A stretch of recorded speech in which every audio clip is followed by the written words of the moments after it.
The Secrets of Star Trek is brought to you by the Star Quest Production Network and is made possible by our many generous patrons. If you'd like to support the podcast, please visit sqpn.com/give.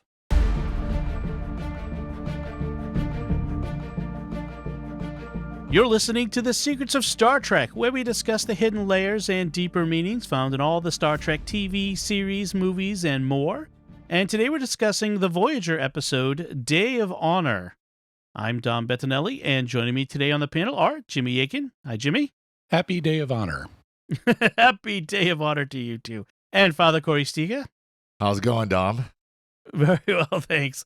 Be sure to, folks, share the podcast with your friends to help us grow this community of Star Trek fans and reach more listeners. We really appreciate that. And I want to tell you about another show on the network you're sure to enjoy called American Catholic History. It's at sqpn.com/history or wherever fine podcasts are found. So we are talking about this fourth season Voyager episode, Day of Honor. And it's interesting, the concept of Day of Honor eventually led to a whole lot of other Star Trek content and other media, like other books and things like that, comic books, series, exploring Klingon culture. So it's kind of funny that they kind of ran with this, which is interesting. But so, Jimmy, if you could give us a recap of what happens in this episode. Welcome to the worst day of B'Elanna Torres' life so far. B'Elanna is having a really bad day. All kinds of stuff is going wrong for her, including the fact that the newly arrived 7 of 9 has been given a duty assignment in engineering and now reports to her.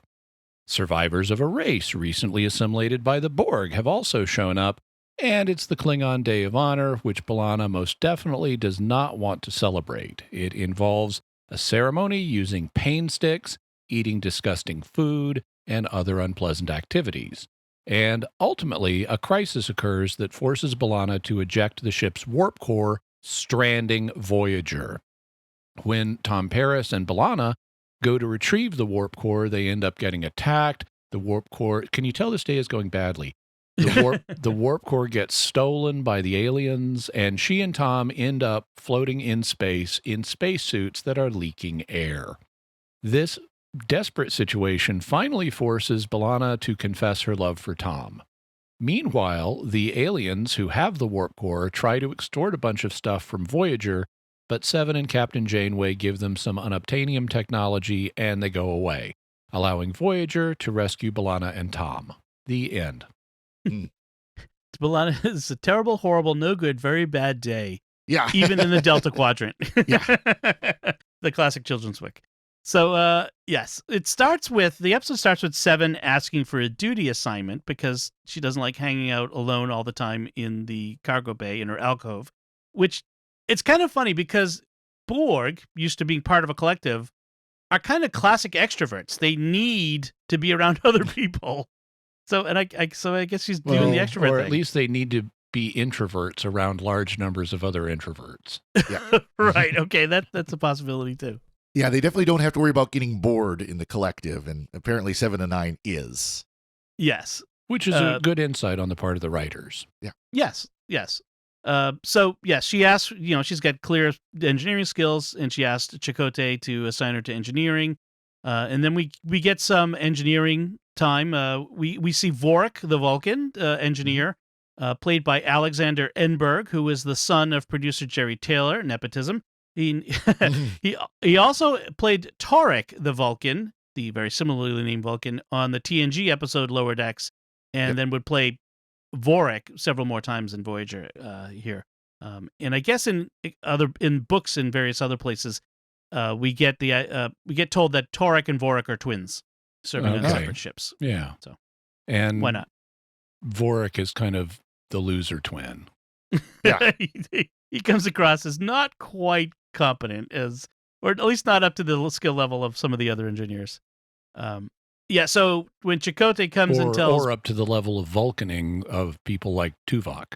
Yeah, right. This is true. Yeah. I mean, not everyone can be Spock in Tuvok, I guess. There are average Vulcans. So B'Elanna, her bad day in engineering gets worse when Chakotay comes in and tells her that he's assigning Seven to engineering, and there's this funny thing where she kind of forgets she's no longer a Maquis. She says, "Well, bottom line is I don't want her working in engineering," and he says, "Bottom line is I'm giving you an order and you're going to follow it, Lieutenant," and he emphasizes her rank. I thought that was a funny little exchange there. Don't forget, we're friends, but I'm also your boss. Yep. Yeah. Then we get... This is also the episode where Seven gets her name that she's going to be known by, because in talking to her about, look, Captain Janeway is talking to Seven about, okay, so we've approved your request. You're going to be working in engineering, but you got to be a good girl. You got to do what your boss says, and which of course she won't. Right. But she says, Janeway says, well, now that you're going to be functioning as a member of the crew, we need to figure out what we're going to call you. Do you want to be called Annika, which is her birth name? And she's like, I don't want to be called that. I don't remember that life. Seven of Nine is all I've ever been. And it's technically, she's already pared it down because it's formally like 7 of 9 tertiary adjunct to Unimatrix 0. Right. But apparently 7 of 9 has been how she self-identifies. And there's a subtext to this conversation of Janeway is trying to nudge her towards accepting her humanity, and Seven is trying to preserve her connections to the Borg.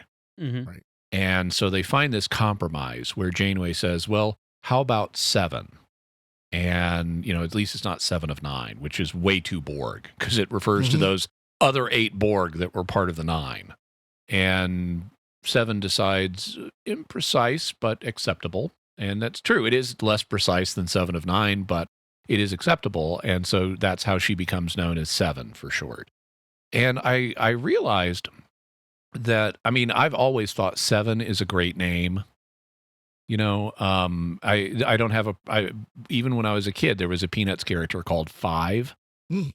And there are, and numbers are okay as names. In fact, they used to have, people would often have numbers as names, more than they do today. It was classic in Rome, for example, women frequently had number names. And men did sometimes too. The scribe that wrote the letter of Romans for Paul was named Tertius, which means 4th. So I like these number names, and I realized something I'd never realized before. This is just personal to me, but I realized that I've always thought 7 is an appropriate name for this character because of my synesthesia.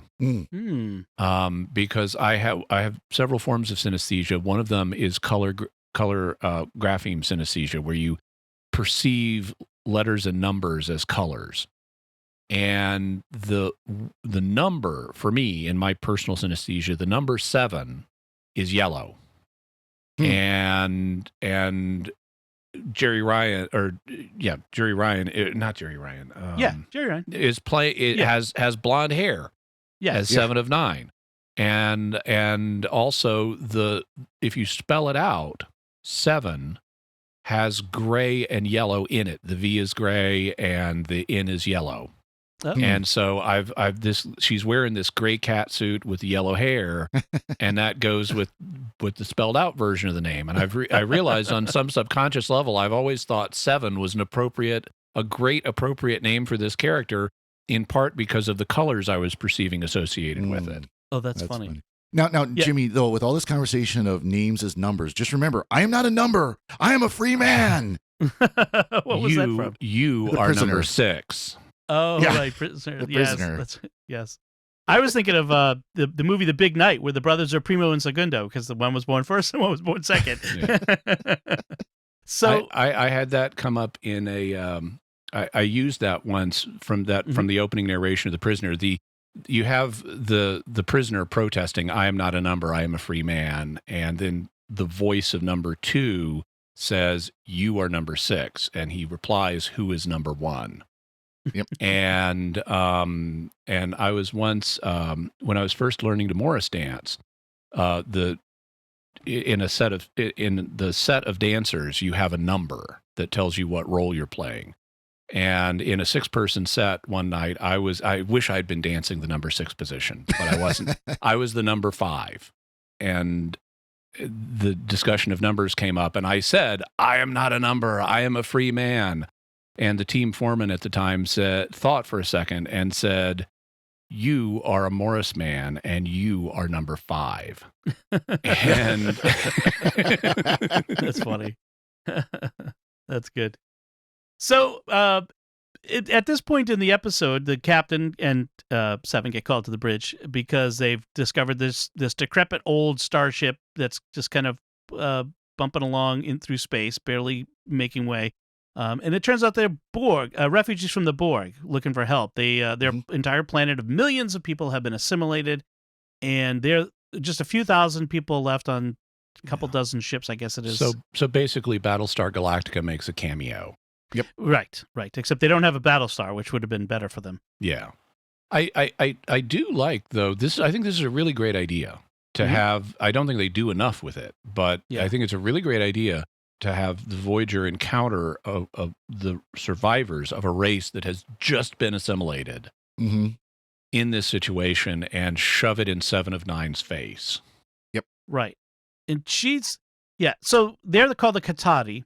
And throughout this episode, we see Seven, she doesn't really have emotional reaction to these things. Like, she has a very bland Subdued. affect about this. Yeah. She's very, there has an intellectual interest to her that people react negatively to her, whether it's B'Elanna or other crew members or the Katati, but she doesn't have an emotional response to it. She's not defensive. She doesn't feel any moral qualms about what the Borg had done. She's just, this is a fact. And when B'Elanna asks her, don't you even feel guilt about this, which is what B'Elanna wants to hear, Seven says guilt is irrelevant.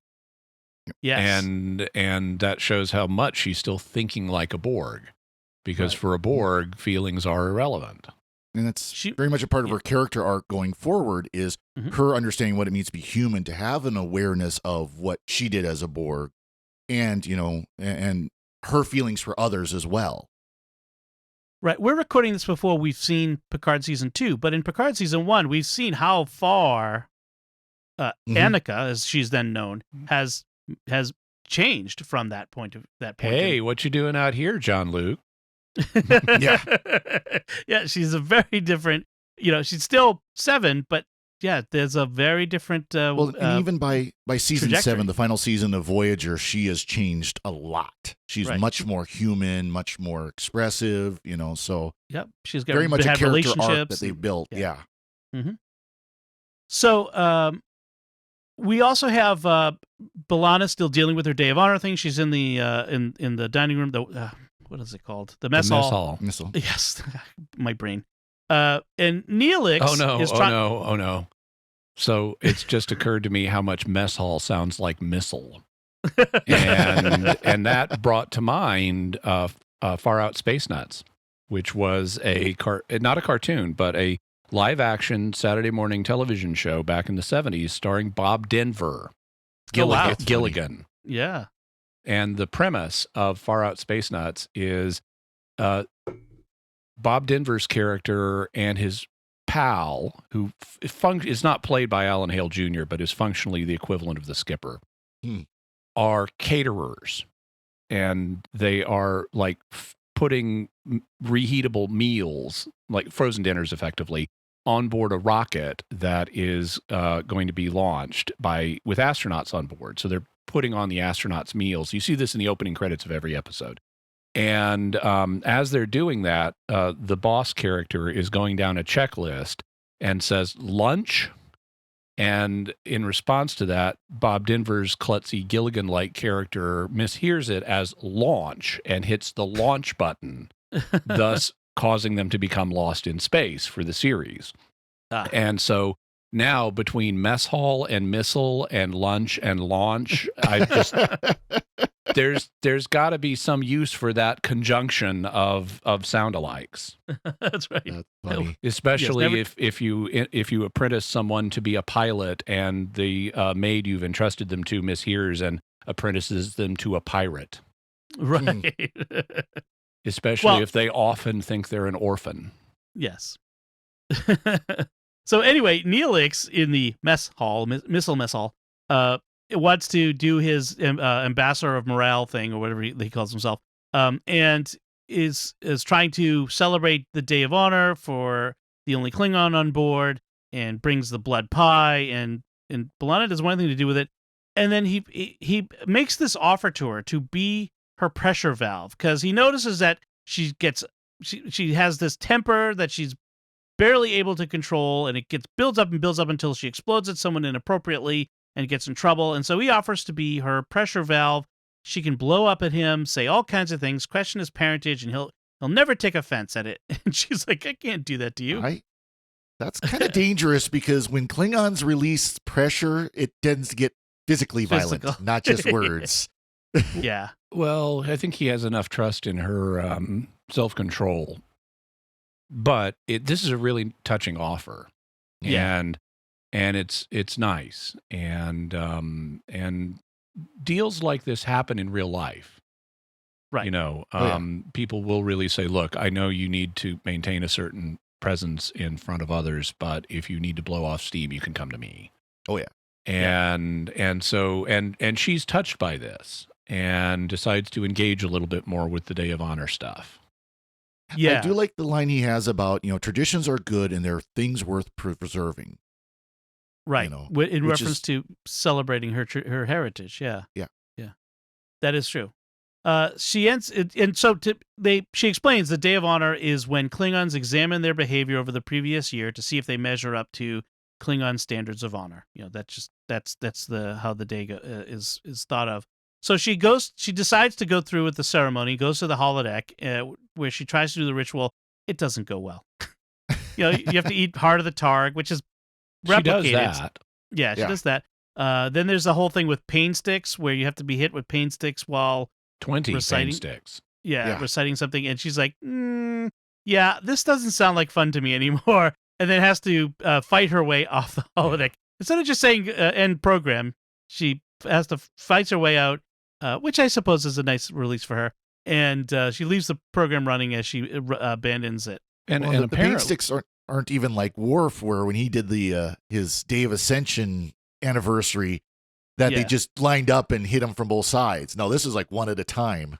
Yeah. Yeah. Think cattle prods for pain sticks. Yep. Yeah, that's pretty much. Also, she apparently had initially agreed to this because she and Tom apparently put this holodeck program together. So she refers earlier in the episode to having a moment of nostalgia where she agreed to all this. So it's not like this is coming out of the blue for her. Yeah, that's right. So she ends up back in her quarters, and Tom shows up to ask her how it went. He found the program running when he went to the holodeck, and he tries to get her to open up, and she just pushes him away. And he's fed up. He's like, fine, you want to be alone, then be alone for the rest of your life. If this is how you're going to treat your friends. And they break up, apparently, at this point, which is, well, they weren't quite an item yet. They were more just friends at that point. Right. Well, they were, I think it's clear at this point, they're in that exploratory initial phase where we're slightly more than just people that hang out a lot together. We're not quite officially dating. I've been there. They haven't said it until the end of this episode, how they feel about each other, but yeah. And one of them still doesn't. Yes, that's to come. Yeah.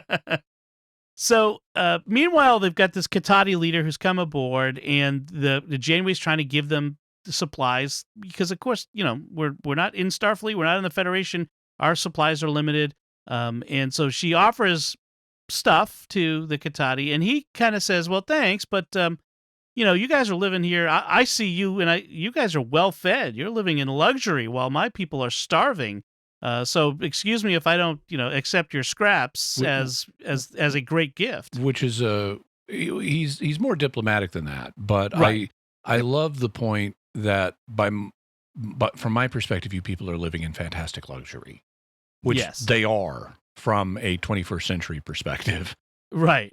And I can understand his, I wish you could do more for us because, well, what you've given us is going to help, and we're grateful for that. We still have way more problems that we need help addressing. Yes. Exactly. And then at this point, things really devolve because Seven shows up and he sees her as a Borg and he freaks out. And I'm thinking... And she still identifies as one. Yeah. But wouldn't the logical moment here for be Janeway to say, no, she's a former Borg. She's a human being that we've rescued from the Borg, and that shows hope for your people. Like, you could have turned this into a positive moment. Yep. But she doesn't. And that's sort of that's one of those writing flaws where there's an obvious out, and you don't, for the sake of your drama, you don't go with it. And they should have explored that. Even if it doesn't work, they should have explored it. What the Katati guy does, though, is he then confronts Seven about what the Borg did to his wife and children. Yeah. And it would require more sophistication in the writing, but basically, at this point in her character arc, Seven is still thinking, I am a Borg, I'm just cut off from the collective, and I've promised I'm not going to contact them again, because I gave my word to Janeway. But that's really who I think of myself as. I don't regret being a Borg. I am a Borg. I don't regret assimilating people. And they could have found a way to explore that while also nuancing it. And I think probably the way to do it would be to have Janeway start by saying she's a former Borg. We liberated her. That gives hope for you. And then Seven, and then as the conversation proceeds, it becomes clear that Seven still thinks of herself as a Borg and does not regret assimilating people. And that would give the Katati leader total license, not only to go after Seven, but after Janeway and say, this is the hope you're presenting me?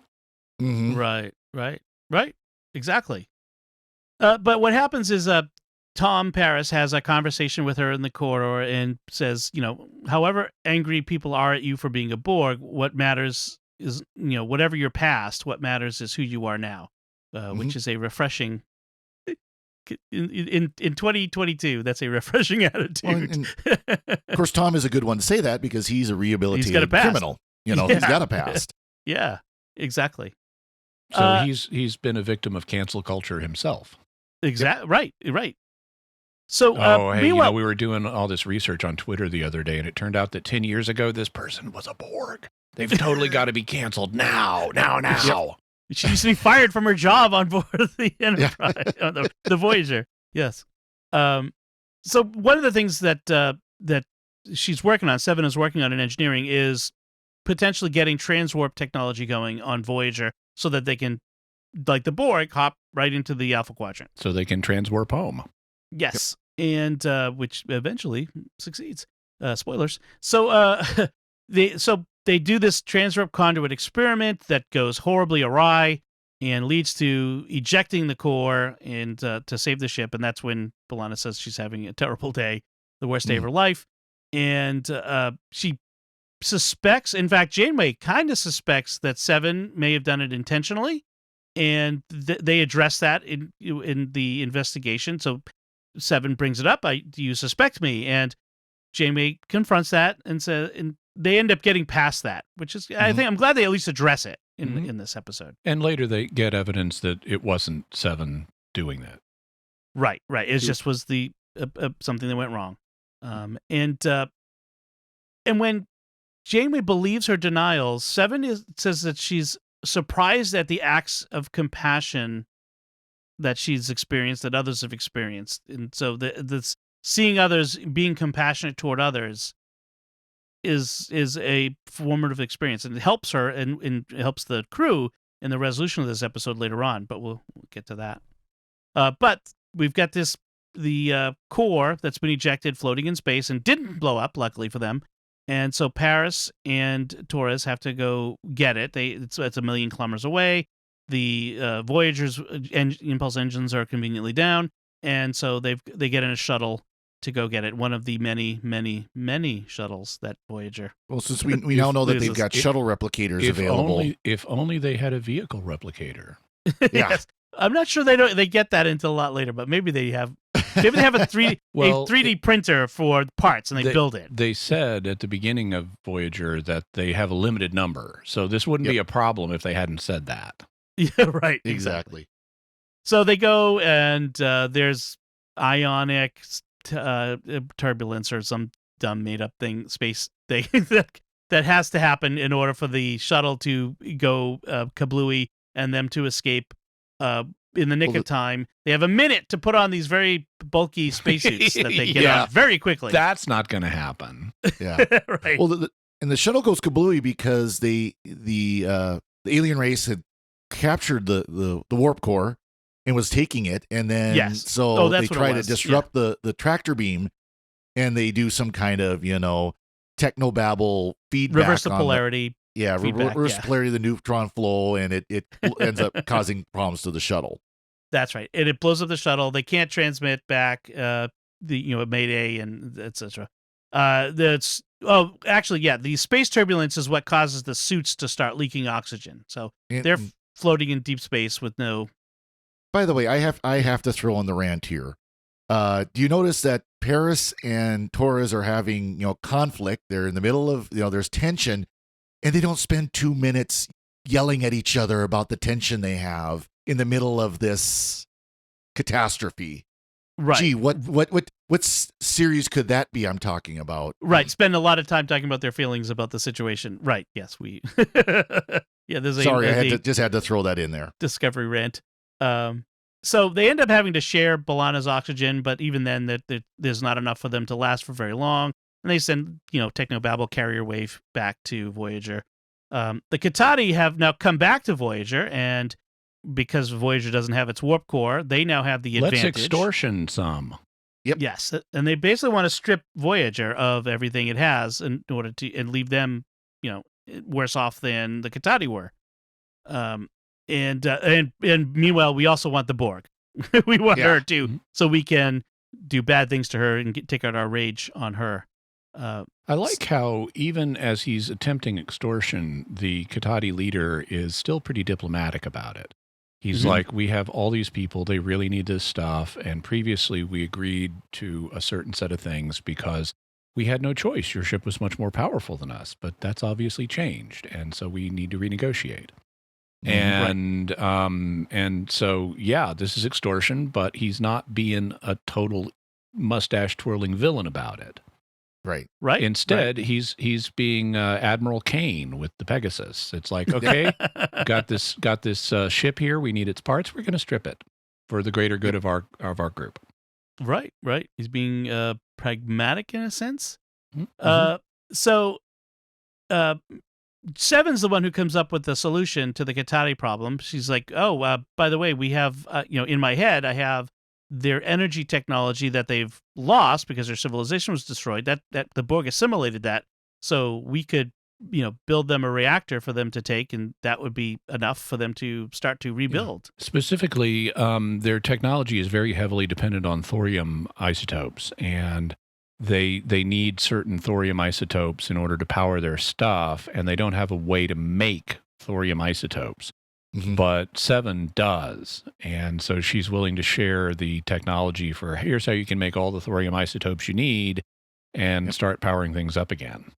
Right. And they ask, why didn't you share this before now? And it's like, well, I'm a Borg, and we don't typically share stuff we know. Right. Right. And they said, you can use as a template to build as many as you like. We can give you components and plans. Basically, she gives them a thorium replicator. Yes.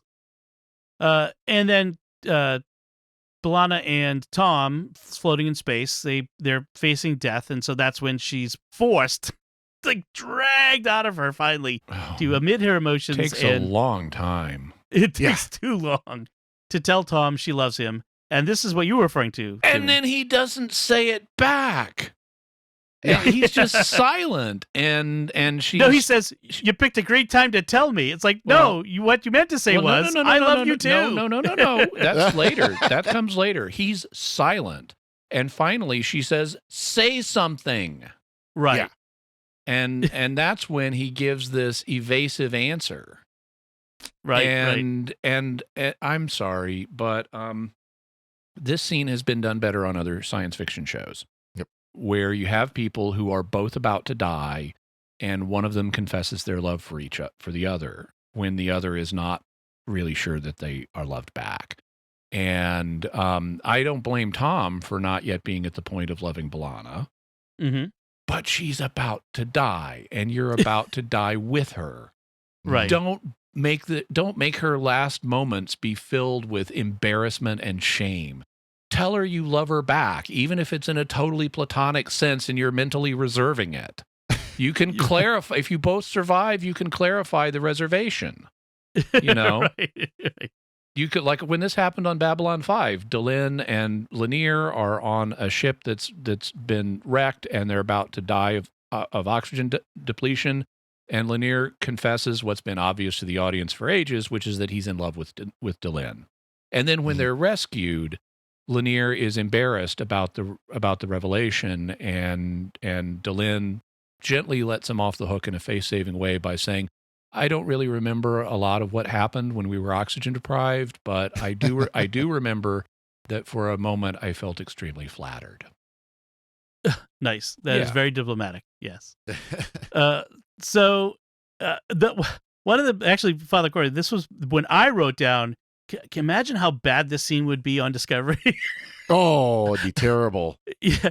See, this is the problem with continuing to watch that for us, is like we keep comparing stuff to it. But I should, I know. I should probably stop doing that. I saw the off-ramp and got out.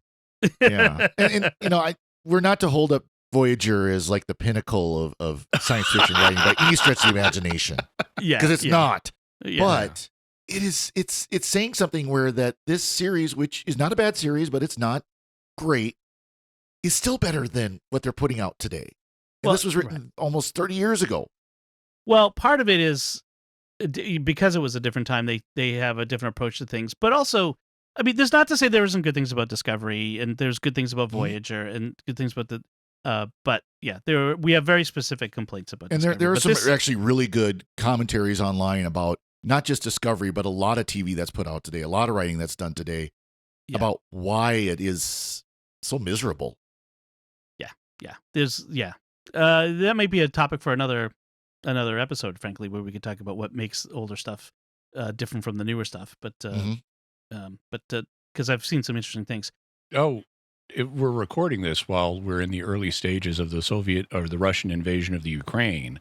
Yeah. And when you look at the response, the heroic response of the Ukrainians compared to the navel-gazing woke nonsense of Western elites, it's really dramatic. And being in contact with reality and some of the harsher aspects of reality, like Russians are literally invading my country, will make you wake up from a lot of the woke navel-gazing nonsense.